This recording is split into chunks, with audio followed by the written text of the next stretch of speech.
que Azaïr Bener Avialo Banim Tamideh Chachamim. Celui qui fait attention à allumer des belles bougies de Shabbat, alors il sera méritant d'avoir des enfants Tamideh Chachamim. Alors la Gemara nous expliquer, les Farshim aussi des Poskim, ils nous disent que c'est quoi des belles bougies. Alors, il y a aussi des. On peut faire de rien joli, on peut mettre des beaux bougeoirs, mais aussi de l'huile d'olive. Exactement. Pas seulement allumé avec donc la shahava, avec la cire, mais avec de l'huile d'olive. Et celui qui fait attention à cela, il aura des enfants Tamideh Chachamim. Bien entendu, c'est pas suffisant. Il faut une éducation derrière, etc. On ne parle même pas de ça. Mais une personne qui fait attention à allumer des belles bougies, il aura des enfants Tamideh Chachamim. Pourquoi l'huile d'olive a une telle importance? Comment? Pour avoir de l'huile, il faut que les olives soient concassées fortement. Oui. De la même manière, on doit étudier la Torah avec beaucoup d'attention et beaucoup de travail moral pour étudier la Torah, pour tirer un enseignement comme de l'huile d'olive qui est un bon produit à partir de quelque chose de amer. Vraiment l'huile, les olives sont amères, l'huile est douce. On sort d'un produit amer, on sort d'un produit doux, n'est-ce pas? Ça peut être une bonne réponse, sûrement c'est une des réponses. Vous avez posé la question. Non, c'est une question sur laquelle justement je vais m'attarder des intentions avec c'est pas par rapport à Aaron. On va voir tout ça maintenant. Il a ouvert la mémoire avec Alors on va parler aussi d'Aaron et par la suite, mais pour l'instant il y a un autre développement sur lequel j'aimerais m'attarder. C'est quelque chose d'intéressant. Il y a plusieurs épisodes que l'on peut voir dans la Torah. Le premier épisode que l'on rencontre, c'est dans le Sefer Bereshit, où il y a là-bas les frères de Yosef qui ont vendu Yosef. Ok. Qu'est-ce qu'ils ont fait? Ils se sont dit, c'est quoi ce mec là qui commence à rêver des choses un peu zarbies, qui commence à rêver des étrangers, qui commence à se prosterner, etc. Qu'est-ce qu'il nous veut celui-là? On va le jeter dans le puits, on va le tuer, c'est tout. Alors ils ont regretté, ils ont dit on va le reprendre du puits, on va le vendre. Et ils l'ont vendu. En fin de compte, la Torah nous dit qu'ils ont haï leur frère, donc c'est pour cette raison qu'ils l'ont vendu. Il y a la face cachée de cet épisode-là de la Torah qui est rapportée dans le Midrash. C'est écrit comme ça dans le Midrash que lorsqu'ils ont vendu leur frère, ils ont regretté leur acte. Ils se sont fait un petit comité. Ils se sont dit, regardez, on ne va pas raconter à notre père ce qu'on a fait, c'est évident. On ne va pas lui dire qu'on a vendu Yosef. On va lui raconter qu'il a été pris par une bête féroce, il a été dévoré, et tout va bien. Mais celui qui racontera la vraie vérité à Yaakov, notre père, on le rendra Chayav Nidouille. C'est quoi Chayav Nidouille? On le met en quarantaine. Il ne rentre pas dans un public, il ne peut pas compter parmi les 10 personnes dans une tefila. Il peut pas, c'est comme un endeuillé, il peut pas non plus avoir des enfants, il peut pas mettre des chaussures en cuir, il peut pas se oindre, il peut pas plusieurs choses, comme un endeuillé. C'est celui qui enfreindra ce serment. Alors on le rendra Chayav Nidouille. Très bien. Qu'est-ce qui s'est passé? Le Midrash nous dit la chose suivante. Il nous dit que Sérach, la fille de Hacher, un des frères de Yosef, qui a vendu aussi lui-même Yosef Hatzadik, elle a fait un rêve. Elle a vu dans une prophétie, comme ça dans son rêve, que Yosef Hatzadik était en Égypte, second du roi. Alors qu'est-ce qu'elle a fait le matin? Elle est partie voir son grand-père Yaakov. Elle a dit, papy, ton fils Yosef, il est en Égypte, il n'est pas mort. Et bien sûr, Yaakov avait été très content et très étonné. Lorsque les frères ils ont su cela, que Sérach l'avait raconté, ils ont dit, c'est sûr et certain que c'est Hacher. C'est sûr et certain. Ça ne peut pas être qui ça peut être. Qu'est-ce qu'ils ont fait? Ils l'ont rendu Chayav Nidouille et Hacher. Mais Hacher, il a gardé ce statut sans rien dire. Pourquoi? Il s'est dit, si je raconte que ma fille a en fait rêvé, elle a eu une prophétie, alors ils vont se dire, cette fille-là, elle a voulu faire la pagaille dans la famille. Alors je préfère laisser dire que c'est moi qui lui ai raconté, uniquement pour qu'il puisse penser qu'elle a voulu uniquement faire du kibbutz Abahem et faire la volonté de son père Hacher. Elle n'a pas voulu faire de la Shema. Pardon, Hacher, il n'a pas voulu faire de la Shema. Et donc il a gardé ce statut toute sa vie. Pourquoi spécialement Hacher? C'était la fille d'Hacher, c'est rare. Mais pourquoi il nous dit c'est C'est sa fille. C'est sa fille qui est partie raconter. Pour lui, il ne voulait pas faire la chose. C'est elle qui a rêvé, c'est tout. Oui, mais il savait C'est pas. un hasard. Exactement. Il savait poser pourquoi. Vous connaissez les familles, hein. Il a pu suivre.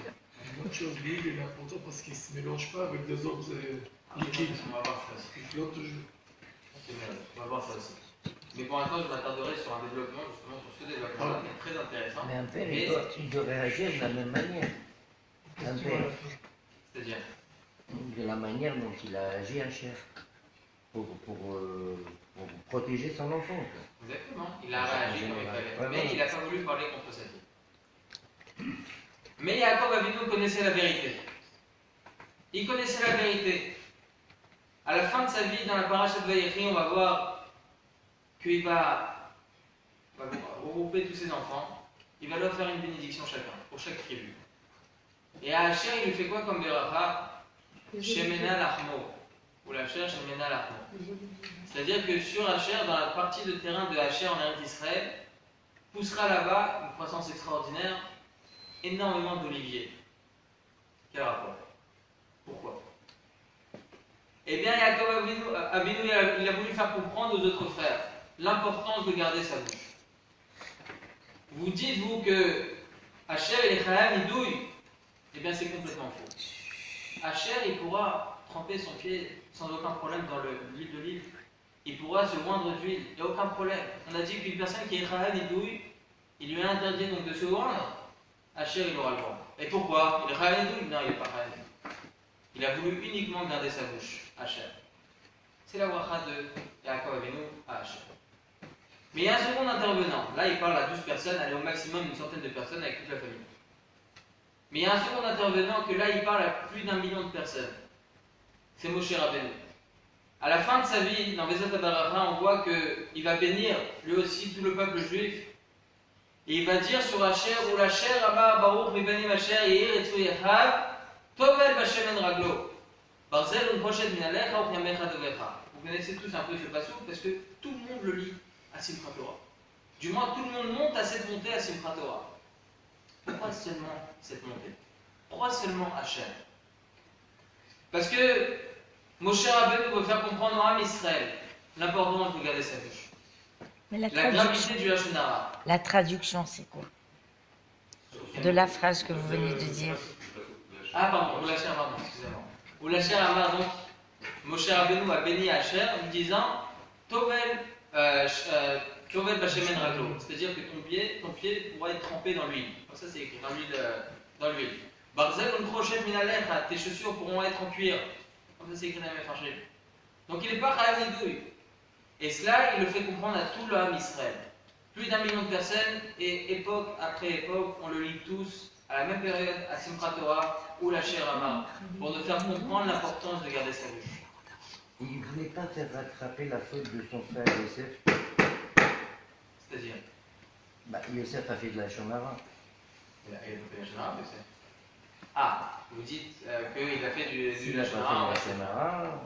Mais quand il explique, c'est pas du la Shemara, il a fait ça avec Shem Shammai. Oui, mais c'est la première fois qu'on fait de la Shomara. Donc ça n'a pas été possible. En tout cas, c'est les deux premiers intervenants. Mais après tout ça, il y a un troisième intervenant. C'est qui le troisième intervenant? C'est Akadosh Baruch Hu Vodo Beatzmo. Donc lui-même, Akadosh Baruch Hu lui-même.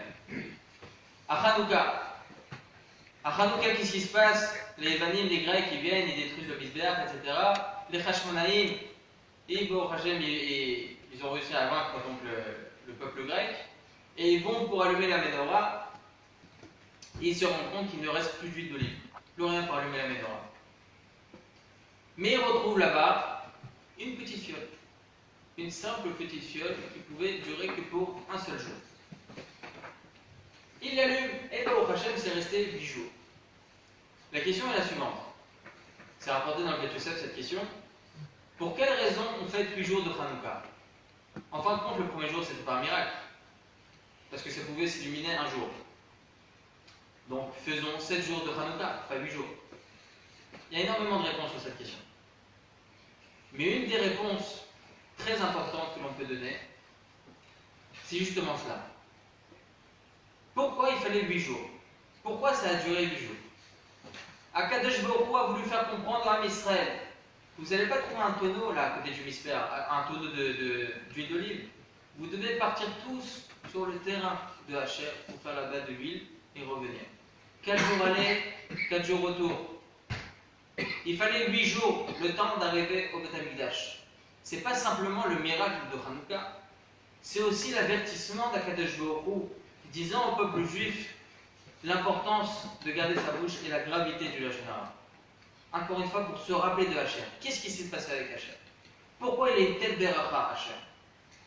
Il est écrit dans le traité Menachot que l'importance qu'il y avait, on pouvait voir la croissance d'olivier qu'il y avait dans le terrain de Hacher, au point que le peuple, les peuples du monde allaient dans cette partie de terre justement pour aller acheter justement de l'huile d'olive. Donc on voit vraiment la bracha qu'il y avait dans ce terrain. Encore une fois, donc Akadosh Baruch Hu, il a voulu faire comprendre l'importance de garder sa bouche. Il a écrit comme ça dans les 10 commandements. Dans Parashat Yitro, on a les 10 commandements. Donc c'est les Chaora, c'est les mitzvot les plus importants qui sont dits une partie par Akadosh Baruch Hu et une autre partie par Moshe Rabbeinu. Mais ça fait partie donc du don de la Torah, c'est le moment le plus important du Ham Israël, du peuple juif, c'est le don de la Torah et par extension les 10 commandements. La paracha qui suit, c'est Ve'ele HaMishpatim Asher Tasim Lifnei. Voici les lois que tu dois présenter au peuple juif, auxquelles je te donne maintenant, tu dois leur présenter, leur enseigner. C'est quoi comme loi? C'est Kitikne Vedivri, lorsque tu achèteras un serviteur juif, tu lui donneras ce qu'il faut lui donner, tu donneras même mieux que toi. C'est toutes les mitzvot concernant l'homme envers son ami. Rashi, le premier Rashi de Mishpatim, il nous dit pourquoi il y a une conjonction de coordination V et Léa Mishpatim, et voici les lois. C'est quoi ce et voici les lois? Pour nous apprendre, chez Shkula, Ben Adam Lachavero, les Ben Adam Lamakom. C'est-à-dire que si on met sur un pèse les mitzvot concernant l'homme envers son ami, ils sont à la même mesure que les mitzvot concernant l'homme envers Akadosh Baruch Hu. Tu ne dois pas tuer, tu dois prendre en Hachem, eh bien c'est la même chose que tu dois donner ton coussin à ce serviteur. Il y a écrit dans Tosfot que si tu n'as qu'un seul coussin, tu dois le donner à ton serviteur, tu ne le gardes pas pour toi. Imaginez qui vous êtes serviteur, ça vaut le coup. Mais c'est ça, comme ça la Torah nous demande de faire. Il faut respecter son prochain, qu'il soit serviteur ou pas. C'est pour cette raison qu'il y a cette conjonction de coordination. On voit encore de là un point important, l'importance de Ben Adam Lachavero, l'homme envers son ami. Que ce soit de ne pas parler mal, de ne pas lui parler mal, de ne pas s'énerver contre lui. Il y a beaucoup de panels que l'on peut retrouver justement sur ces mitzvot là de Ben Adam Lachavero, l'homme envers son ami, de ne pas le contrarier, énormément de choses. Et on l'apprend de là justement. Il est écrit dans le traité Yoma 9b. Pour quelle raison il y a eu la destruction du premier Beth Amikdash? Le premier Beth Amikdash, la Gemara nous dit Lama Nechrav Bet Rishon. Pourquoi le Beth Amikdash il a été détruit? Le premier Beth Amikdash, pardon. Idolâtrie. Comment? Pardon. C'est que je les réponds. Il a fait pour les 3 avérotes les plus graves que nos sages nous enseignent. La débauche. La débauche, c'est quoi? C'est les relations interdites, l'idolâtrie et le meurtre. Les 3 avérotes les plus graves. Pourquoi les plus graves? Sur lesquels les Chachamim nous disent Yeharek ve'aleavor. Tu te laisses tuer, mais tu ne transgresses pas. Il y a une personne demain qui me dit prends soin de toi à cette statue, ou bien je te tue, et bien je me laisse tuer. Et pourtant, la Torah elle est explicite à ce niveau-là. La Torah nous dit Bahai Baen, tu vivras avec la Torah. On a besoin de matérialité. Akadosh Baruch Hu, tu crois qu'il a fait des arbres avec des fruits et des légumes sans pesticides? Ok?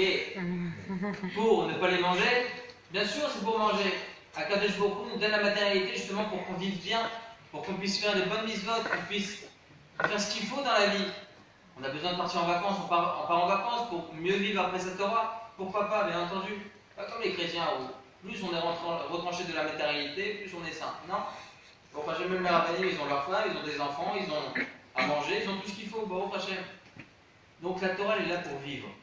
Vachai Bain. Tant que c'est dans l'optique de la Torah, vis frérot, il n'y a pas de problème. Aval lo sheyamut bain. La Torah n'est pas là pour que tu meurs. Au point où, écrit dans le Siman 328 dans le Shulchan Aruch Vachai, c'est écrit là-bas qu'une personne qui est Pikuach Nefesh, qui est en danger de mort, on est Mechalel Shabbat, exactement. On transgresse Shabbat. En Israël, il y a les ambulances, il y a Magen David Adom, il y a Echoud Hatzala, il y a énormément d'institutions pour les urgences. S'il y a une personne qui appelle pendant Shabbat, je suis en danger, même s'il y a 150 ambulances qui arrivent, il n'y a pas de problème. Même si c'est des chapeaux et des kippas qui arrivent, il n'y a aucun problème. C'est possible que le 150e, il aura plus de capacité à faire vivre cette personne. On est Mechalel Shabbat, on transgresse Shabbat pour cette personne. Et pourtant, la Torah nous enseigne que sur ces 3 avérotes, on doit se laisser tuer. C'est grave. C'est vraiment très grave. Très bien.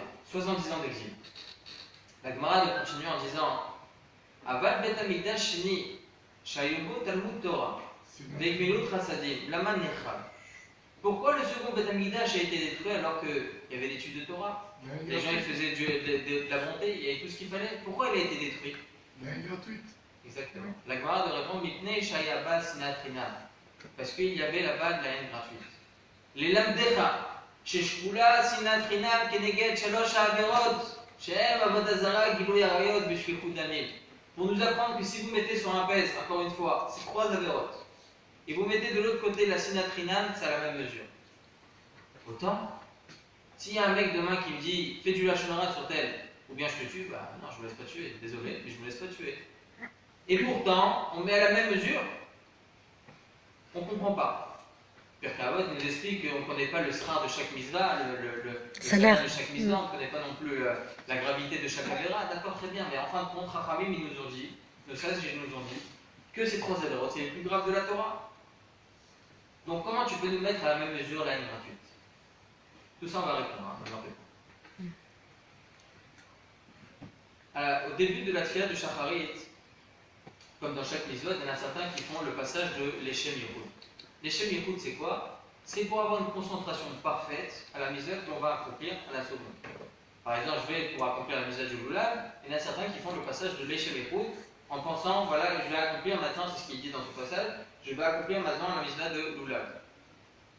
Avant la tfila de Shacharit, ce qui est très intéressant, c'est que ce passage-là, qui me donne une certaine concentration à la misva que je vais accomplir, il est écrit là-bas, je prends sur moi la misva de Ve'afta l'iracha kamocha. Aimer son prochain comme soi-même. Ceux qui ont l'habitude de faire ce passage, ils le savent.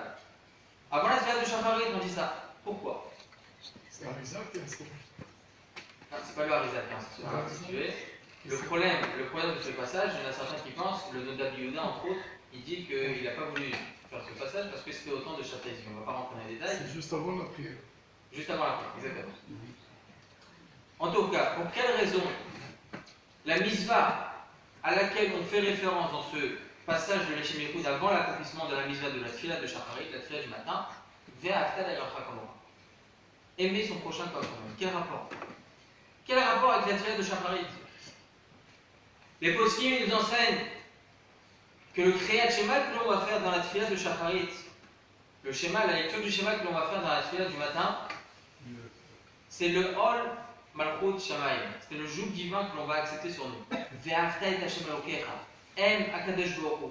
Akadosh Baruch Hu, il dit, comment tu peux m'aimer à moi si tu n'aimes pas ton prochain? Ça ne va pas ensemble.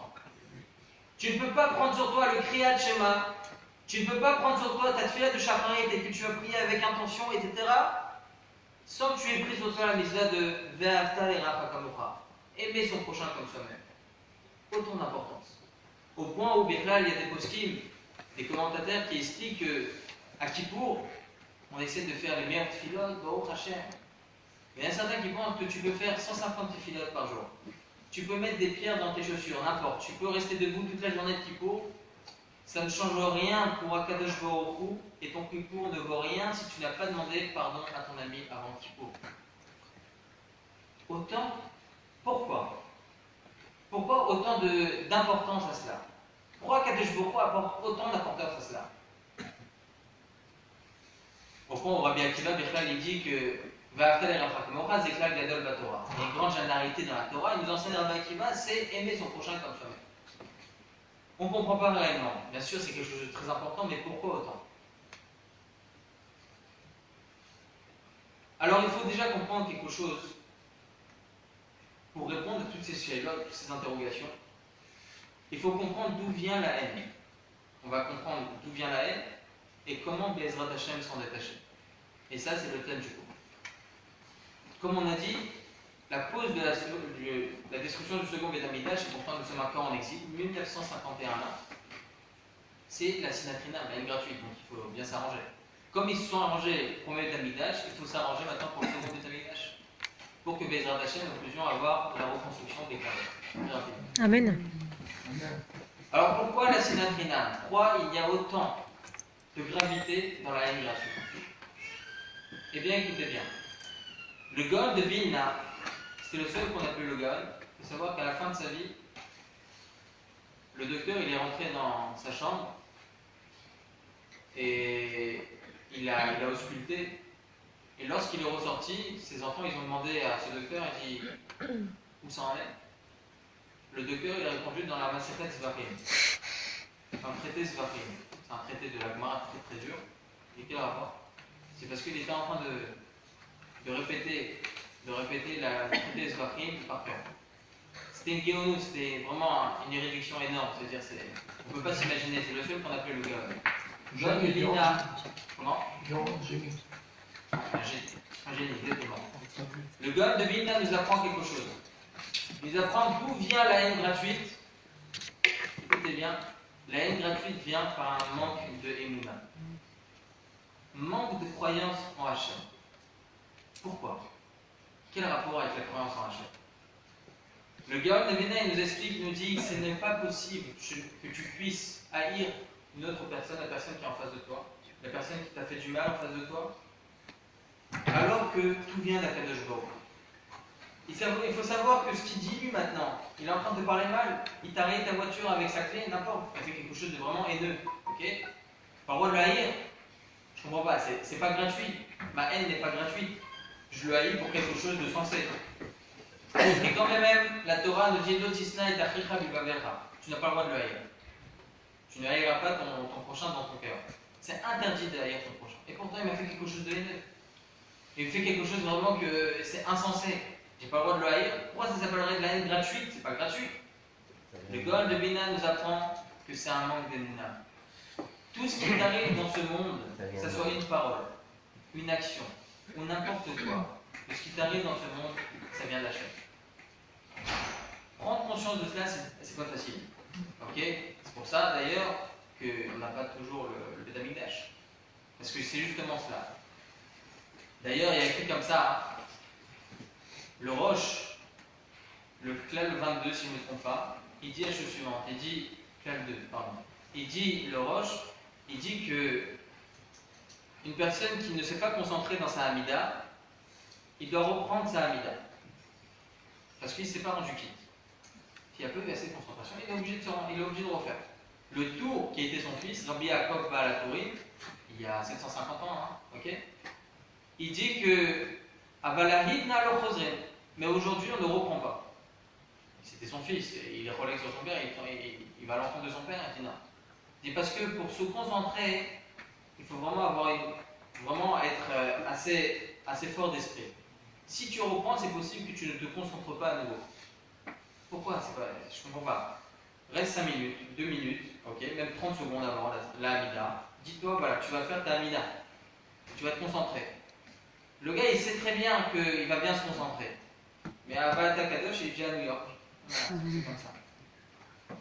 Je ne donne aucune raison à la non-concentration de la Hamida. Il faut tous se concentrer.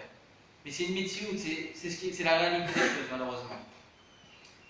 Tout ce qui dépend du cœur, c'est difficile à le contrôler. La haine, c'est quelque chose qui vient du cœur. Lotisne tachicha bilvavecha, dans ton cœur. N'ayez pas ton copain dans ton cœur. C'est des choses qui viennent du cœur. Tu peux dire 10 ans, ah je l'adore ce gars. En fait, tu le haïs. Tu le hais. C'est possible. Tu peux le dire 150 fois que tu aimes ton ami. Mais c'est possible que tu ne le penses pas réellement. Tu peux faire la misva du Lula, tu peux faire la misva de Souka, tu peux faire la misva de n'importe quelle misva de la Megillah. ok, tu t'es pas concentré, bah, c'est bon, tu as été quitte de la mitzvah. Mais le fait de ne pas haïr son prochain, tu peux ne pas tuer, ok. Même si tu penses, ah, j'aurais voulu le tuer, en fin de compte, tu l'as pas tué, tu n'as pas transgressé d'Avera. Mais ça, sur ça, ça dépend du cœur. C'est quelque chose qui vient du cœur. Tu ne peux pas te mentir. Akadosh Baruch Hu bochen kelayot valev. Akadosh Baruch Hu, il scrute ce qu'il y a dans ton cœur. Il sait ce que tu as au fond de toi. C'est pour cela qu'on n'a pas encore le Beth Amikdash. La haine gratuite vient justement de cela. Une personne qui n'a pas pris connaissance, n'a pas pris conscience, pardon, que tout vient d'Akadosh Baruch Hu, alors là, c'est un manque d'émouna. Et à partir de ce moment-là, par extension, il en arrive à la colère, il en arrive à la haine, il en arrive au lashon hara, il en arrive à énormément d'autres, plein d'autres panels de Averot concernant l'homme envers son ami. Il y a un épisode qui est raconté comme ça dans le traité Psachim 54b, que Yesh Gzera Alamet, Sheishtaka Chacharim Shloshim Yom. Il y a un décret sur le mort qui est oublié au bout de 30 jours. Une personne qui est défunte, elle est un peu oubliée au bout de 30 jours. C'est comme ça. Chez l'Oneda, qu'on ne le connaisse pas, mais c'est comme ça, c'est un décret sur le mort. On l'oublie au bout de 30 jours, un an, etc. Il y a écrit comme ça un épisode dans la Torah que Korah, on sait très bien ce qui s'est passé avec Korah, c'était le cousin de Moshe Rabbeinu, il s'est rebellé contre Moshe Rabbeinu. C'est un grand tzaddik. Au point où David Amelech il dit sur lui tzaddik katamar ifra. Ok, ce sont les fins de mots de Korah, c'est les mêmes fins de mots. C'est un grand tzaddik, un grand Talmid Chacham. Il avait les capacités même d'être comme Aaron HaKohen. Il s'est rebellé contre Moshe Rabbeinu, pourquoi? Parce qu'il n'avait pas un rôle assez important dans le peuple juif. Il avait une kina, une haine comme ça, il avait vraiment... La jalousie. La jalousie. Vous êtes ma traductrice. Il avait une jalousie envers Moshe Rabbeinu et Aaron, son frère, que eux, ils avaient un pouvoir important pour le peuple juif, et que lui, moins important. Lui aussi, il avait un rôle important. Il était quand même lévite, ok, c'était un lévite, et pourtant, ça ne lui a pas suffi. Il a rassemblé en face de lui 250 acolytes, etc., jusqu'à que Akadosh Baruch Hu l'ensevelisse dans la terre. Il y a écrit comme ça que Korah Yaratrai, Korah, Vivant. il a été enseveli vivant, au contraire. Il a été enseveli vivant dans la terre. La Gemara nous apprend qu'il est resté vivant et qu'il reste vivant jusqu'à aujourd'hui. Et l'on peut entendre dessous la terre, bien sûr on ne sait pas où c'est exactement, la Gemara elle le sait, qu'on peut entendre jusqu'à aujourd'hui, Moshe Emet et Torah Emet. Moshe est vrai et sa Torah aussi. Pourquoi il est descendu mort, il est descendu vivant sous la terre? La Gemara nous apprend à traiter de Psachim que pour un mort, il est oublié au bout de 30 jours, mais une personne vivante, elle n'est pas oubliée. Pourquoi Kadosh Baruch Hu, il l'a fait descendre vivant pour que on n'oublie pas ses méfaits, qu'on n'oublie pas la jalousie, la gravité de la jalousie, qu'on n'oublie pas la haine qu'il avait envers Moshe Rabbeinu, le lashon hara qu'il a fait envers Moshe Rabbeinu et Aaron HaKohen, qu'on n'oublie pas cela. Ce sont des choses que l'on doit garder tout le temps dans notre conscience. On voit donc beaucoup d'épisodes dans notre Sainte Torah. On peut retrouver justement ce point important qui est la haine gratuite. Mais on peut en trouver encore un autre. On peut retrouver ça par contre dans les prophètes. David Amelech, comme on sait très bien, lui il a écrit le Télim. Il a été poursuivi toute sa vie, on sait très bien sa vie vraiment chamboulée. Et une fois il était sur une colline, comme ça il a écrit, il était sur une colline avec son chef d'armée et son armée. Et là il y a la tribu de Binyamin qui se présente à lui. Et l'un de la tribu de Binyamin, il s'appelait Shimi Ben Gera, il maudit de 5 malédictions David Amelech et il lui jette des pierres. Le mec il a pété un câble. Il y a écrit dans la Torah Kol Amoret Bamalchut Re'amita, tout celui qui dénigre un roi, qui va à son encontre, ou bien n'importe quoi, à l'encontre du royaume, bien sûr juif, alors il est passible de mort. Qu'est-ce qu'il a fait le bras droit de David Amelech? Il a sorti son épée, pas pour le tuer, normal. Il a une mise là, c'est une mise de la Torah. David Amelech il dit Ish lo yamut hayom, un homme ne mourra pas aujourd'hui.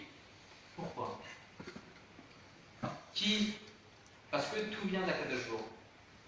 Si cette personne-là, ce Shimi Ben Gera, il a sorti ces mots-là de sa bouche, il m'a jeté des pierres, il est uniquement le printemps d'Akadosh Baruch Hu. Moi, je dois avoir un service divin. Il a une mitzvah, David Ameller. Ah, profites-en, frérot. Qu'est-ce que tu fais? Profites-en, tue-le. Il dit non. À la fin de sa vie, bien sûr, il a accompli la mitzvah, il a demandé à ce qu'on le tue. Mais sur le moment même, il a fait son service divin, il a fait sa Avodat Hashem, il s'est dit que tout vient d'Akadosh Baruch Hu.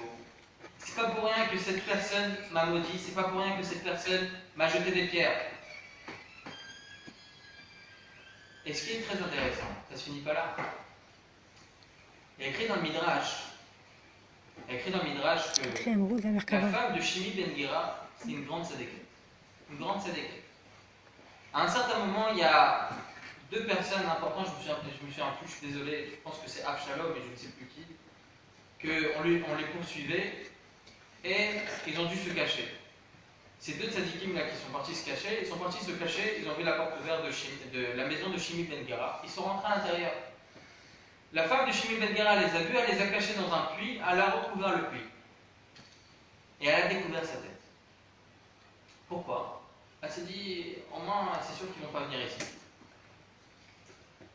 Les soldats arrivent, ils rentrent dans cette maison et ils voient cette femme avec les cheveux découverts. Ils se sont dit, c'est pas possible que ces deux tzadikim ils sont là. Ils gardaient les yeux, ils faisaient attention à leurs yeux, de ne pas avoir de rien du tout. Donc c'est sûr et certain, comme ça ils se sont dit l'armée, c'est sûr et certain que ces deux tzadikim ne sont pas rentrés ici. Et ils sont partis. Comment? Il a fait pour sauver son mari. C'était pas son mari. Ah, C'était deux autres personnes, deux autres Ils ont tzadikim. vu pour l'armée. Exactement.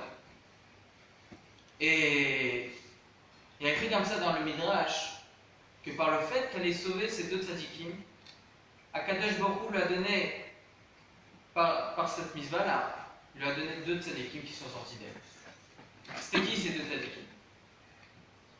Ces deux tzadikim sont Mordechai et Esther.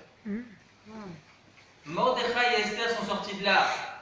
On voit comme ça, Ish Yehudi Aya Beshushan Abera, Ushmo Mordechai, Ben Yair, Ben Shimi, Ben Kish, Ish Emini. Mordechai, c'était le petit-fils de Shimi Ben Gera. Et par extension, c'était aussi de la famille de Esther, c'était sa nièce. On voit de là l'importance de garder sa bouche. On voit là l'importance de penser que tout vient d'Akadosh Baruch Hu. Imaginez-vous une seconde. Si David Ameller n'aurait pas fait cet Avodat Hashem là, n'aurait pas pensé que tout vient d'Akadosh Baruch Hu, il aurait tué ce mec. Il aurait tué ce Shimi Ben Gera. Et il n'aurait jamais eu Mordechai et Esther. On n'aurait jamais été sauvés, on n'aurait jamais eu ni la Megillah, ni les pétards, ni les déguisements, ni rien.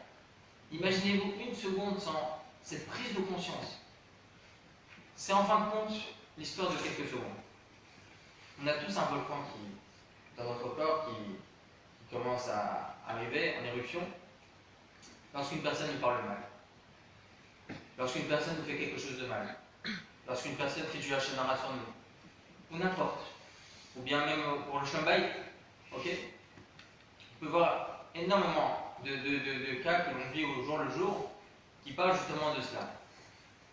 Une prise de conscience que tout vient d'Hachem, c'est l'histoire de quelques secondes. Quelques secondes. Je vous donne le cas de deux personnes. Une personne, on lui demande, voilà, tu as un rendez-vous avec un patron pour une demande d'emploi. Très bien.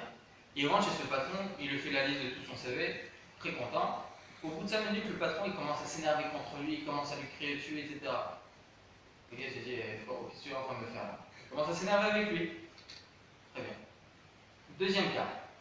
On dit à cette personne, voilà, va avec ce patron, c'est pour une demande d'emploi, mais sache qu'il a un tic. Au bout de 5 minutes, il s'énerve. Pour rien. C'est vraiment un problème psychologique. T'en fais pas.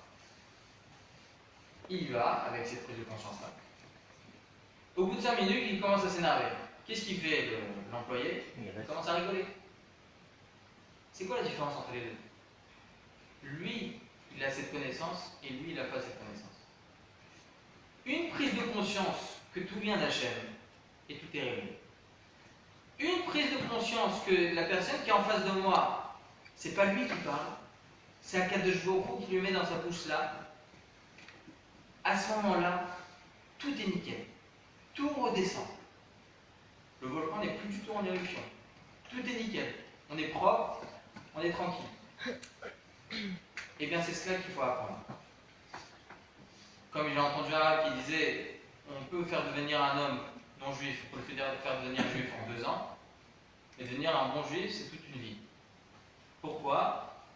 Parce qu'on n'est pas là pour rien. Okay, on est là pour voir prochain se parfaire. Et bien, pour se parfaire, il y a aussi cela. Savoir que tout vient d'Akadosh Baruch Hu.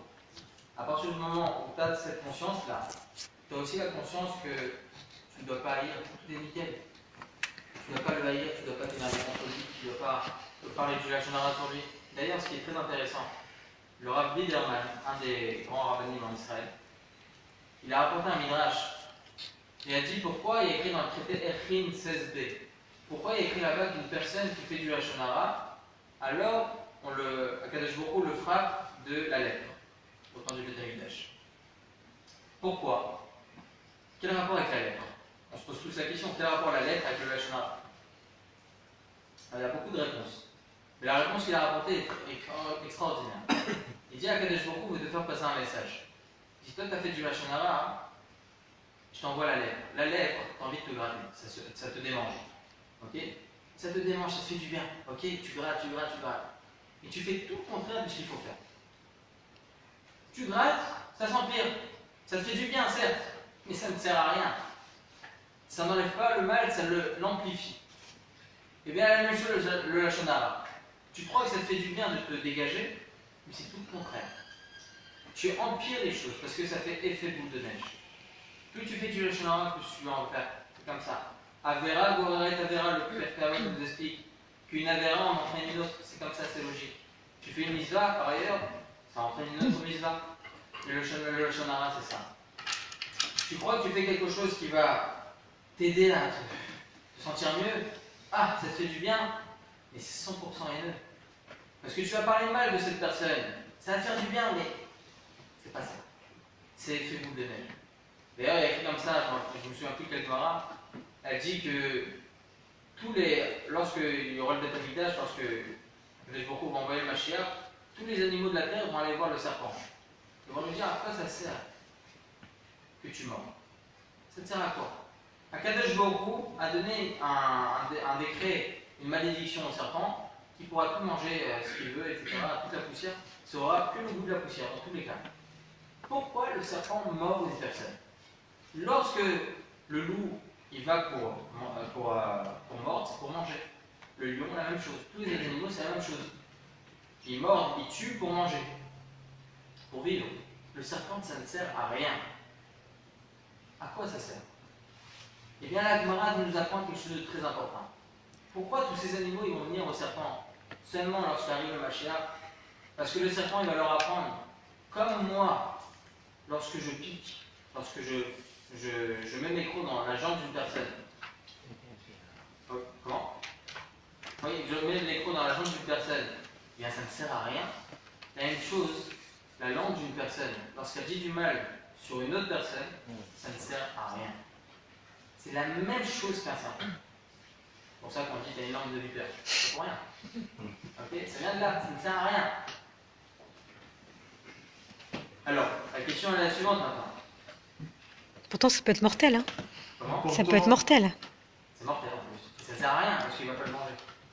Le serpent, il ne va pas manger l'homme. Ça ne sert à rien, il va le tuer, il va se barrer. Et alors pourquoi est-ce qu'il a été créé, le serpent? Au début, il a été créé pour une certaine raison, il marchait comme tout le monde jusqu'à qu'il fasse l'erreur avec Rava. C'est la malédiction qu'il a. C'est une malédiction. Mais justement, c'est qu'on nous apprend cela. Il faut savoir que chaque animal, il y a écrit dans la Gemara, de chaque animal, on aurait pu apprendre quelque chose si on aurait pu la Torah. De la fourmi, on aura appris des références, comment se comporter, sur plein d'autres choses. Pourtant, mon cher Rabin, il a fait les serpents de cuivre pour guérir la épidémie qui avait son plein sein. C'était un serpent. D'accord. Donc, Je ne me souviens plus de la réponse. Vous me prenez de cours. Je ne me souviens plus, c'est une partie. Mais les serpents, ils ne piquent pas que s'ils sentent quelqu'un et fait un péché en général. C'était au temps du On dit que les tzadikim ne se font pas piquer par les... C'est les victimes. Non, il paraît que c'est... Il y a eu plein de choses comme ça, des miracles. Bah, c'est comme les montreurs de serpents, ils savent très bien les manipuler. Mais on croit qu'ils les manipulent avec la musique, mais non. Ils les manipulent avec les gestes qu'ils font. Ah, on en apprend tous les uns des autres. Peut-être par rapport à la page de proche. Laissez-le terminer. S'il vous plaît. Il faut qu'il termine son développement et après vous intervenez. Merci. Je vais Bézard Hachem continuer le développement. Voilà, exactement. Non, pas de problème, aucun problème. Et à la fin, Il y a juste une petite histoire intéressante de l'importance de garder sa couche, l'importance du Shlom Bayit même. D'ailleurs, on sait très bien qu'une des mitzvahs que l'on a pour le Shabbat, c'est les nérodes de Shabbat. Comme on a dit au début. On allume les nérodes de Shabbat, pour quelle raison? Il y a plusieurs raisons. Il y en a qui pensent, il y a écrit dans la Gemara, c'est pas il y en a qui pensent, c'est la Gemara, elle explique que Shuvot Shabbat, pour l'honneur de Shabbat, pour aussi le Oneg Shabbat. C'est quoi le Oneg Shabbat? C'est qu'on va manger, imaginez-vous avant, il n'y a pas de lampe, il n'y avait rien. Ils mangeaient à la lueur des bougies, donc ça leur donnait un certain kiff du Shabbat. Si on mange sans lumière, il n'y a pas de kiff, il faut savoir. Il faut savoir que l'intestin, il vit selon l'œil. C'est-à-dire que lorsqu'on va voir l'aliment, ça va nous donner envie. C'est comme ça, c'est logique. Donc à partir du moment où il y a une lueur qui va nous éclairer pour manger, c'est un Oneg Shabbat, on va bien manger. Okay. Mais il y a aussi une autre raison. Mishum Shlom Bayit. Pourquoi Shlom Bayit? On connaît tous les hommes. Comment ça se passe? Il commence à trébucher, il commence à se faire mal, il va s'en prendre à sa femme. Comme ça. Oui, vous confirmez. Donc, à partir du moment où on allume les bougies de Shabbat, on évite cela. Pourquoi Akadosh Baruch Hu, il veut Shabbat Shalom? Il veut que le Shabbat soit un jour de paix. C'est comme ça. Il y a une réponse qui est rapportée dans le responsable Yabia Omer de Maran Aaron Yosef, il y a une femme qui est venue lui demander la chose suivante. Elle dit: ah, j'ai un problème. J'ai fait du Shuvah Baruch Hashem il y a pas longtemps.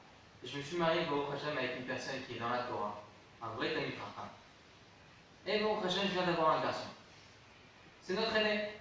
Le problème, c'est que mon mari pense que c'est notre aîné. Mais avant cela, j'avais eu des relations à Shemer Achem avec d'autres garçons. Et j'ai déjà fait. Comment on dit ça? Pilé Fausse couche. Avortement. Fausse couche. Un avortement. Avortement. Donc elle ne pourra pas faire Pilé hein, c'est ça? Non. Elle ne pourra pas faire Pilé à Ben, c'est pour ça. Hein. Exactement. Avortement. Mais il lui a dit de ne pas dire, je crois. Ah, justement. J'ai vu ça quelque part. Non, en tout cas, cette femme, elle pose la question, elle a dit: j'ai un problème, j'ai déjà fait un avortement, mais il ne le sait pas. Il sait que j'ai fait des chouvas, mais il ne sait pas que j'ai déjà fait un avortement. Le problème, c'est quoi? C'est qu'à partir du moment où cette femme a été déjà enceinte, même si elle a fait un avortement, après 40 jours, etc., après 40 jours de grossesse, eh bien c'est fini, c'est plus considéré comme étant un bébé. Et par extension, on ne fait pas de pidjan ben, et par extension aussi, on ne fait pas de bracha. Et là, il y a un problème. Si je lui dis, il y aura des problèmes de chambay.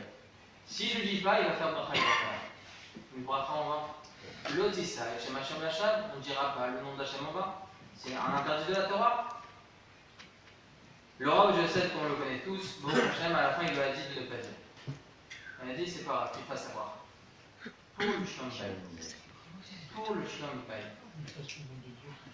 Pour quelle raison il a rapporté un Tosfot? On ne va pas entrer dans les détails, il a rapporté toute une énorme réponse là-dessus. Il a dit qu'il y a un Tosfot qui dit que dire une bracha entière, c'est qu'un interdit d'ordre rabbinique, même si on le dit en vain. Le fait de l'interdit de ne pas dire le nom d'Hachem en vain, c'est uniquement le nom lui-même. Mais une bracha entière, non. On ne rentre pas dans les détails. En tout cas, il s'est tenu aussi sur le fait que, il y a écrit dans le Sota, que lorsqu'une femme elle était accusée de certains actes, alors l'homme l'a rapporté au Beth Amikdash, on l'appelait la Sota. Et cette femme-là, on lui demandait de boire un liquide, donc une eau, où il y avait à l'intérieur était effacé le nom d'Akadosh Baruch Hu. Akadosh Baruch Hu, il y a écrit comme ça dans le traité Sota, il était prêt à effacer son nom pour le Shlom Bayit. Quel rapport avec le Shlom Bayit? Il dit parce que l'homme, il va se dire: pourquoi je vais accuser ma femme? À cause de cela, Akadosh Baruch Hu, on va effacer son nom. Alors il va le laisser de côté, il va dire: c'est pas grave, je la prends ma femme. Pour le Shlom Bayit, Akadosh Baruch Hu, il était prêt à effacer son nom. Il l'a fait avec Abraham. Elle Elle a rigolé. S'il vous plaît, s'il Quand vous plaît. elle a rigolé Sarah, il n'a pas voulu la. Attends, on parle de ce que juste pour ne pas faire le fil, c'est très important. Mais Razak, ça fait partie des midrashim qui sont importants. En tout cas, Akadosh Baruch Hu, il était prêt à effacer son nom pour le Shalom Bayit. Alors la même chose, cette femme-là, elle pouvait ne pas dire et faire la bracha, c'est pas grave. Qu'il fasse la bracha pour Jonathan et qu'il ne dise pas pour le pain de champagne. On voit l'importance. Cet homme-là, il va avoir des problèmes avec sa femme. Ok? Mais Akadosh Baruch Hu veut faire attention à que la paix règne dans la famille, règne dans le couple. C'est très important pour Akadosh Baruch Hu. Pour quelle raison? Parce qu'on est le plus confronté à Ve'afta les Racha comme on va, aimer son prochain comme soi-même, d'autant plus avec sa femme. On est toujours confronté à elle, ou bien la femme envers son mari, c'est la même chose. Ok? On est au prochain égaux à ce niveau-là. On doit tous, l'un et l'autre, respecter l'autre. Il n'y a aucune différence. Comme une petite parenthèse. On voit l'importance aussi du Shalom Bayit par rapport à ça. En tout cas, donc, ce qui est très important, hein, c'est ce qu'on vient de dire maintenant, c'est que à partir du moment où une personne a cette prise de conscience que tout vient d'Akadosh Baruch Hu, elle se détache entièrement de la haine gratuite, elle se détache entièrement de la colère. Il y a écrit dans l'Agmara un épisode qui s'est passé au temps du second Beth Amikdash, 2 épisodes, dans le traité Yevamot 42b. 2 épisodes qui ont fait la signature pour le décret contre le Ham Israël, contre le peuple juif, qu'il y allait avoir la destruction du second Beth Amikdash. L'histoire que tout le monde connaît, c'est l'histoire de Kamsa et Bar Kamsa. Ok? Ce sont 2 personnes distinctes qui ne se connaissaient pas. Et il y avait une tierce personne qui avait un ennemi juré s'appelant Kamsa et son meilleur ami Bar Kamsa. Et Baruch Hashem, il a un mariage, je ne sais quoi, en tout cas il y a une fête, et il va inviter donc ses amis, et il demande à une personne, au possible, de rapporter une lettre à son ami Bar Kamsa. Très bien. Le possible, il se trompe, il donne à Kamsa. Donc il se dit comme ça, il se dit Baruch Hashem, il veut qu'on fasse le shalom, il veut qu'on fasse la paix entre nous. Je laisse ma rancune de côté et je vais à la fête. Baruch Hashem. Il va à la fête lorsque son ennemi juré le voit, il comprend tout de suite qu'il y a un malentendu. Et qu'est-ce qu'il fait cet ennemi juré? On ne connaît pas son nom d'ailleurs. Il demande à cette personne devant tout le monde, et tout le monde se tait à ce moment-là, tout le monde écoute. Tu sors d'ici. Il avait tellement honte, cette personne, il lui dit regarde, je te paye toute la soirée, toutes les sorties, tout ce qu'il faut pour cette fête, mais laisse-moi s'il te plaît. Il lui dit non, tu sors de chez moi. Cet homme-là, après, il est parti voir le roi, avec haine énorme, avec colère, il est parti voir le roi, il lui a dit les juifs n'acceptent pas les sacrifices des rois extérieurs aux juifs. Il dit non, c'est faux, c'est sur les certains qu'ils acceptent. Bon, on ne va pas rentrer dans les détails, en tout cas, ça a causé la destruction du Beth Amikdash. Par la haine qu'il avait, cette personne. On parle de qui? On parle de la personne qui est partie dénoncer, on parle de la personne qui lui a parlé mal. Les deux, ça revient au même. Que ce soit la personne qui lui a parlé mal ou bien l'autre qui a dénoncé, les deux sont en tort. Ça ne change rien. D'où vient cette haine? Pourquoi autant de haine? Alors nous, on se pose la question vraiment en étant objectif, on se dit vraiment, le mec des arbitres, pourquoi il fait comme ça? Mais on est tous la même chose. Nous, on croit que c'est quelque chose de grave, vraiment, il exagère. Mais non, on est tous comme ça à notre niveau. Il n'y a aucune différence entre faire un petit lachon hara ou bien faire honte en public. Il n'y a aucune différence entre penser en pensant à l'autre personne qui est en face de moi. Il est relou le gars, en disant juste cela, juste dans sa pensée, ou bien en faisant toute une annonce publique contre cette personne, en faisant un lachon hara complet. Il n'y a aucune différence. C'est à la même échelle. L'histoire de Kamsa et Bar Kamsa, c'est à la même échelle, nous, envers notre ami, c'est la même chose. Envers notre femme, envers notre patron, envers n'importe qui. Il n'y a aucune différence. Seconde histoire, qui est rapportée aussi dans le traité Yevamot 58b. C'est rapporté là-bas qu'il y avait un homme qui était bûcheron et il demande à son élève, il lui dit regarde, j'ai besoin d'argent, est-ce que tu aurais de l'argent? Il dit bien sûr, je te prête de l'argent, pas de problème. Ramène-moi ta femme chez moi, je lui donne l'argent, on va te la ramener. Très bien. Au bout de 3 jours, le bûcheron il vient voir son élève et il dit t'as pas vu ma femme? Il dit la vérité entre toi et moi, je l'ai vu jouer, en parlant proprement, avec d'autres hommes. Je dis, après, qu'est-ce que je dois faire? Triste, il ne sait plus quoi faire. Il dit, franchement, entre toi et moi, voilà, je suis ton élève, je te conseille de la divorcer. Le problème c'est quoi? C'est que j'ai mis dans la couba, j'ai dit, ça fait, j'ai mis une tonne d'argent. Comment je vais faire pour payer ça? J'ai pas d'argent. Si t'en fais pas, je te prête. Il nous prête l'argent. Au bout de quelques jours, l'élève vient voir son maître et dit, regarde, j'ai besoin de cet argent. Il a pris sa femme. Si tu veux pas payer, travaille chez moi. Je te prends en tant que serviteur, travaille chez moi. Et comme ça, tu n'auras plus de dette.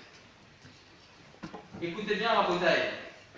La Gemara nous apprend que lorsque cet homme est rentré chez son élève, il a vu sa femme et lui dans la même C'est pièce. horrible. Il avait dans sa conscience, il s'est dit, je vais le faire divorcer, comme ça je peux la prendre. Il a fait tout selon la halakha. Bien que non, mais il a fait tout selon les règles. Ok? Il l'a divorcé, après il l'a fait très bien. Il y a écrit dans la Gemara, il y a écrit dans la Gemara que cet homme, Pleurer. lorsqu'il servait le vin à son ex-femme et à son élève qui est devenu son maître, Il pleurait. il pleurait, les larmes tombaient dans ce verre et il buvait comme ça. Al ze ne'emar shenirtam gzeratam shel Am Israël v'nicham b'Beit HaMikdash. Sur cette histoire, c'est écrit comme ça dans la Gemara 58b, que sur cette histoire, Akadosh Baruch Hu, il a mis son tampon, il a dit, il y aura la destruction de l'esclavage. Je ne peux pas accepter. Alors nous, on est objectif, on a une poêle qui s'irrisse, on se dit comment il peut y arriver une telle chose. Oui, c'est quelque chose de grave, mais chacun a sa valeur, chacun a son échelle. Haïr son prochain, encore une fois, il n'y a pas d'échelle. Haïr, c'est haïr. Le Mefarshim les explique comment cet homme pouvait boire ce verre. Il y avait les larmes à l'intérieur. Comment cette ex-femme pouvait boire ce verre? C'est pas possible, ça entre pas dans notre tête. C'est illogique. Eh bien oui, la haine gratuite peut causer cela. Les Mefarshim ils expliquent que de la haine peut causer le meurtre, le lashon hara, les relations interdites, l'idolâtrie, tout est avéra. Prenez chaque avéra, elle peut être causée par la haine. Chaque avéra, cherchez, elle peut être causée par la haine. Ou bien une haine envers Akadosh Baruch Hu, ou bien une haine envers son ami, ou bien une haine envers un enseignant, un rave, ou n'importe. Chaque haine peut causer une avéra très grave. Et c'est là la gravité de la shonara. C'est là la gravité de la haine gratuite. C'est tout cela. C'est un panel d'avérotes que l'on peut faire. Mis à part la avéra d'Aïr, que c'est un manque d'émouna parfait, c'est la première mitzvah de la Torah, la première mitzvah des 10 commandements, Anochi Hashem Elokecha, je suis Hashem ton Dieu. Le fait que tu haïsses ton ami, tu ne crois pas en Hashem. Il y a écrit comme ça, mais Hashem, c'est un Torah. On ne va pas rentrer dans les détails, mais c'est un renégat. Mais il faut savoir, il faut prendre conscience de cela, que tout vient de Baruch Hu. Il y a une histoire comme ça avec Moshe Rabbeinu, on connaît tous cette histoire. Il y a écrit comme ça que Moshe Rabbeinu, lorsque il va il était dans le désert, et les Bnei Israël s'énervent contre lui et lui disent, Moshe Rabbeinu, on ne comprend pas, on n'a pas d'eau, on n'a rien, on veut boire. Il s'énerve contre lui. Et là, Moshe Rabbeinu donc demande à Akadosh Baruch Hu, il s'énerve lui aussi Moshe Rabbeinu. Et il demande Moshe Rabbeinu à Akadosh Baruch Hu qu'est-ce qu'il faut faire. Il lui dit quoi? Frappe le rocher. Parle le rocher. Parle le rocher. Qu'est-ce qu'il fait Moshe Rabbeinu? Il frappe le rocher. Il y a écrit comme ça qu'à ce moment-là, Moshe Rabbeinu il a perdu son laissez-passer pour Eretz Israël. Il ne pouvait plus rentrer en Eretz. Pourquoi autant de gravité? Lui, il a écrit dans les Mefarshim que lorsque Abraham faisait quelque chose de son propre gré, il faisait de lui-même, lorsque les 3 malachim sont venus, les 3 anges sont venus chez Abraham Avinu, alors Abraham Avinu il a fait certaines choses de lui-même, certaines choses il a demandé à Eliezer de le faire.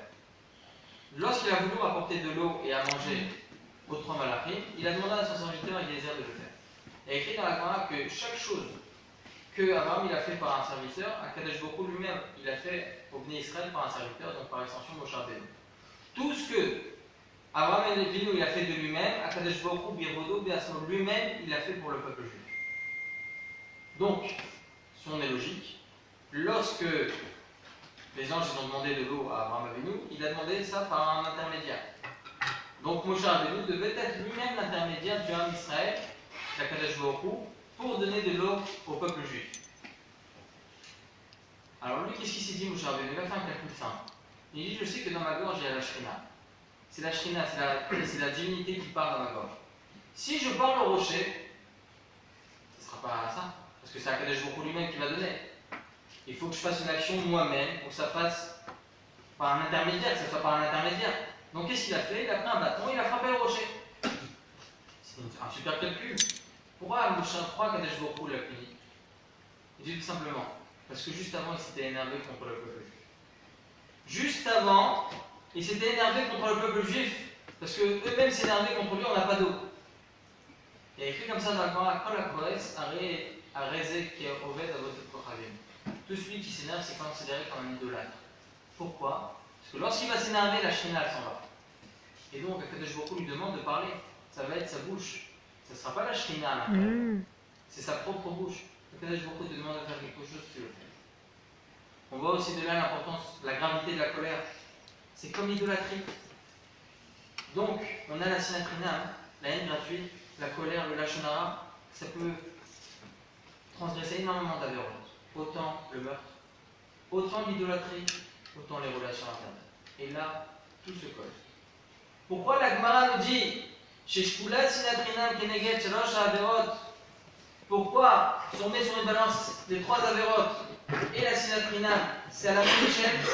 Parce que oui, c'est à la même échelle.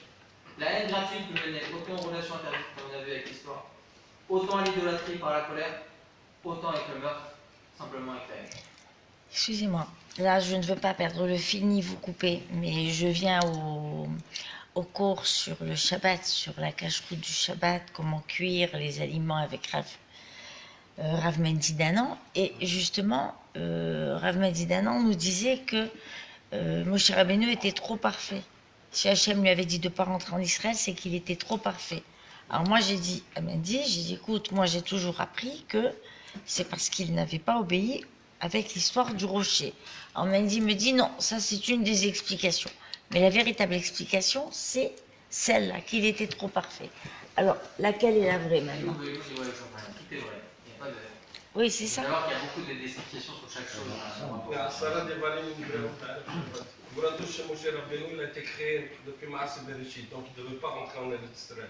Qu'il soit parfait ou pas parfait, ça a été déjà ordonné depuis Maaseh Bereshit. Juste des causes qui ont fait que... On fait une cause à effet pour que notre conscience puisse accepter. Exactement. En tout cas, voilà, je vais essayer vraiment de conclure les ardages un peu plus rapidement parce que je me suis un peu dispersé. Je n'avais pas l'intention de me disperser. En tout cas, pour éviter la haine, il faut juste prendre conscience de cela. Prendre conscience que tout vient d'Akadosh Baruch Hu. Là, en fin de compte, on a le Yetzara. On a tous le Yetzara. Ok, Akadosh Baruch Hu nous a créé avec le Yetzara. Comment on empêche le Yetzara? Le traité Gillushin 30b nous apprend Barati Yetzara, Barati Torah Tavin. J'ai créé le Yetzara, mais j'ai créé la Torah qui va empêcher le Yetzara de travailler sur toi. Antidote. La Torah, elle est là, elle nous sauve. Par l'étude de Torah, tu te sauves du Yetzara. Par extension, tu te sauves de d'autres avérotes et tu te sauves aussi de la haine. Une personne qui étudie la Torah, on peut voir malheureusement un mec qui étudie, il ne s'arrange pas, mais il faut étudier les Shem Shamayim. Tout ce qu'on fait, il faut que ce soit les Shem Shamayim. En fin de compte, juste une prise de conscience. C'est tout. Pour conclure, juste une prise de conscience. Faisons en sorte que tout se passe bien. Faisons en sorte que notre Shabbat se passe bien. Le Shabbat, il y a écrit comme ça dans le traité Yevamot, que le Shabbat, c'est Mekor Veracha, c'est la source de toutes les bénédictions de toute la semaine. Sheshet Yamim Ta'avot ou bien Shivet Tishbot. Les 6 jours tu travailles et le 7e jour tu te mets en grève. Sois tranquille. Mais si tu veux que ce jour-là soit tranquille, alors il faut faire en sorte qu'il soit tranquille. Il ne faut pas que tu t'énerves, il ne faut pas tout ça. Et c'est que par le fait que ton Shabbat ce soit vraiment Tishbot, ce soit vraiment un jour intéressant et tu te puisses te reposer, c'est qu'à partir de ce moment-là où Sheshet Yamim Ta'avot, où tes 6 jours là où tu vas travailler, ça sera une source de bénédiction. On est tous pris par le travail, c'est normal. Mais tu veux travailler pour avoir de l'argent, fais en sorte que ton Shabbat soit nickel. C'est que par cela où tu auras de l'avantage dans ta paroisse. Et comment on peut éviter le Yetzirah? Par la Torah. En étudiant la Torah. Il y en a qui étudient la Torah et que ça ne marche pas. Il y a même le Rav Yitzhak Yosef, je conclure vraiment avec ça, je ne veux pas trop retarder. Je suis vraiment dispersé. Le Rav Yitzhak Yosef, il a posé une question intéressante. Le grand rabbin d'Israël. Il a dit, en fin de compte, on voit des gens. D'ailleurs, il s'est retrouvé avec Bibi Netanyahu sur un Chidon à Tanakhi. C'est quoi un Chidon à Tanakhi? C'est un questionnaire, ils font ça dans tout Israël. Ceux qui passent le Tanakh, celui qui réussit l'examen final, il a le Chidon à Tanakh, comme ça s'appelle. Chidon à Tanakh. Et Bibi Netanyahu, il invite le grand rabbin d'Israël, il s'assoit avec lui pendant 3 heures. 3 heures de temps, il a assez de temps de venir à Bibi Netanyahu. Ok? Il reste là-bas pendant 3 heures, pendant l'examen. Qui est-ce qui est là-bas pour faire l'examen? Final, hein? Le plus fort. Il y en a qui ne sont pas qui part. Il y a des femmes qui ne sont pas trop sanoua. Des personnes qui ne respectent pas spécialement la Torah. Donc comment toi tu peux nous dire, Chachamim? Vous pourriez demander votre Bible là, c'est très gênant. Vous pouvez nous dire, comment Chachamim peut nous dire Barati et Tzara, Barati ou Torah Tavim? Comment la Torah peut aider? En fin de compte, le Tzara est toujours présent. Ils n'ont pas fait des Teshuvah. Amaor Sheba Marzira Muta, comme ça il est écrit dans l'ouverture de Echa. Ok? L'ouverture de Echa est écrit comme ça que la lueur de la Torah fait faire Teshuvah à l'homme. C'est faux. On voit des gens qui ne font pas Teshuvah. Le grand rabbin d'Israël est arrivé à une conclusion. Ça c'est important de le savoir et de le souligner. Que l'étude qui est rapportée par Chachamim Barati et Tzara Barati le Torah Tavim, comment on peut faire Teshuvah par la Torah? C'est par l'étude de la halakha. Une personne qui pose des questions, on en voit énormément des gens qui posent des questions. Des questions d'halakha. Pourquoi ils posent une question d'halakha? Parce qu'ils veulent savoir si c'est permis ou interdit. Si elle pose la question, ça veut dire qu'elle a une irat shamaïm, une crainte de Dieu. Elle ne veut pas faire d'interdit. Une personne qui étudie la halakha, elle se crée en lui une irat shamaïm, une crainte d'Hachem. Et c'est cela justement qui va le sauver des aberrantes. C'est par l'étude de la halakha. Il y en a certaines femmes qui posent la question, pourquoi nous on fait le matin, on fait les birkot à Torah? Lorsqu'on fait une bracha, c'est pour accomplir la mitzvah. Birkot à Torah, la bénédiction de la Torah, qu'on fait à la fin de Birkot HaShachar, c'est pour justement accomplir la mitzvah de l'imoud Torah, l'étude de la Torah. En fin de compte, l'étude de la halakha n'est pas pour les femmes. Une femme est exemptée du l'imoud de la Torah. Alors pour quelle raison une femme doit faire cette bracha? La réponse elle est simple. Pour les enfants? Même une femme, elle est dans l'obligation d'étudier la halachot qui le concerne. Shabbat, elle est concernée par Shabbat. Bassar al-Khalab, le mélange des viandes, ce que vous avez posé comme question, tout ce qui est les tolaïm, donc les insectes, toutes ces choses-là, énormément d'halachot qui elle-même elle est concernée. Les lois de Yom Tov, toutes les lois qui concernent aussi la femme, comme aussi elle est obligée d'étudier. Même si elle est exemptée d'études, elle est obligée d'étudier. Et c'est justement par l'étude de la halakha qu'une personne se détache du Yetzirah.